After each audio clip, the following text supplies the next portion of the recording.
पुढचा रिपोर्ट आता भाजपच्या गोटातून आहे। महायुतीचा पराभव झालेल्या 33 मतदारसंघांचा भाजपकडून आढावा घेतला जाणार आहे। विशेष म्हणजे या मतदारसंघासाठी भाजपकडून निरीक्षकांची नियुक्ती करण्यात आली आहे। निरीक्षकांना 22 जून पूर्वी पक्षश्रेष्ठींना अहवाल सादर करायचा आहे। पाहूया या संदर्भातला एक खास रिपोर्ट। पराभवानंतर भाजपचा ॲक्शन प्लॅन। अडचणीतील 33 मतदारसंघांसाठी रणनीती। विधानसभेसाठी भाजप अलर्ट। लोकसभा निवडणुकीत महाराष्ट्रात पिछेहाट झाल्यावर भाजप सतर्क झालाय। भाजपने 28 जागा लढवल्या होत्या, मात्र त्यातील 9 जागांवरच यश मिळालं। 2019 मध्ये 22 खासदारांची संख्या 2024 मध्ये थेट एका आकड्यावर आल्यानं भाजपने आगामी विधानसभा निवडणुकीसाठी रणनीती आखली आहे। सूत्रांनी दिलेल्या माहितीनुसार महायुतीचा पराभव झालेल्या 33 लोकसभा मतदारसंघाचा आढावा घेतला जाणार आहे।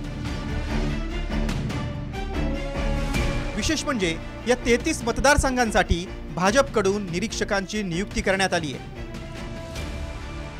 निरीक्षक पराभवाची कारणं शोधून 22 जून पूर्वी प्रदेशाध्यक्ष चंद्रशेखर बावनकुळे यांच्याकडे अहवाल सादर करणार आहेत। निरीक्षक कोणत्या बाबी तपासणार ते पाहूया।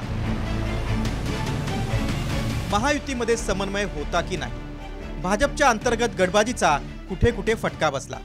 प्रचारात भाजपचे कोणते नेते सक्रिय होते, प्रचारापासून कोणते नेते दूर राहिले, याचा आढावा निरीक्षक घेणार आहेत। दरम्यान फडणवीसांनी पदाधिकाऱ्यांना मार्गदर्शन करताना निराशा झटकून कामाला लागा अशी सूचना केली आहे। आपण पुन्हा झेप घेऊ असा विश्वास त्यांनी व्यक्त केलाय।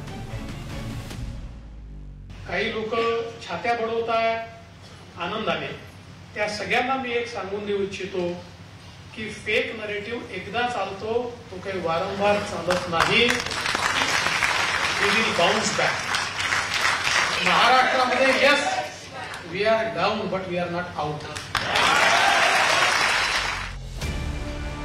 राज्यात मवियाची सरशी झाल्यानं भाजपनं सावध पावलं टाकायला सुरुवात केली आहे। यासाठी निरीक्षकांची नेमणूक करण्यात आली आहे। महत्त्वाच्या कोणत्या मतदारसंघात कोण निरीक्षक आहे ते पाहूया।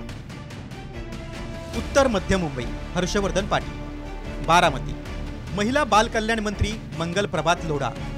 अहमदनगर खासदार मेधा कुलकर्णी। दिंडोरी विजयाताई रहाटकर। बीड आमदार संभाजी पाटील निलंगेकर। नांदेड महसूल मंत्री राधाकृष्ण विखे पाटील।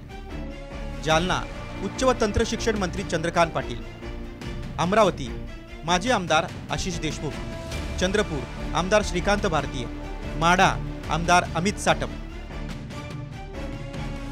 पक्ष निरीक्षकाचा अहवाल भाजपला विधानसभा निवडणुकीत कामाला येणार आहे। मात्र संघाकडून देखील भाजपच्या आमदारांची कार्यशाळा घेतली जाणार आहे। लोकसभा निवडणुकीमध्ये मिळालेल्या यशामुळे मौव्याचा आत्मविश्वास वाढलेला आहे। त्यामुळे मौव्याचा भाजप कशा पद्धतीने सामना करतं हे देखील पाहणं गरजेचं आहे। व्हिडिओ जर्नलिस्ट गणेश कानडेसह गणेश कवडे, साम टीव्ही मराठी, मुंबई।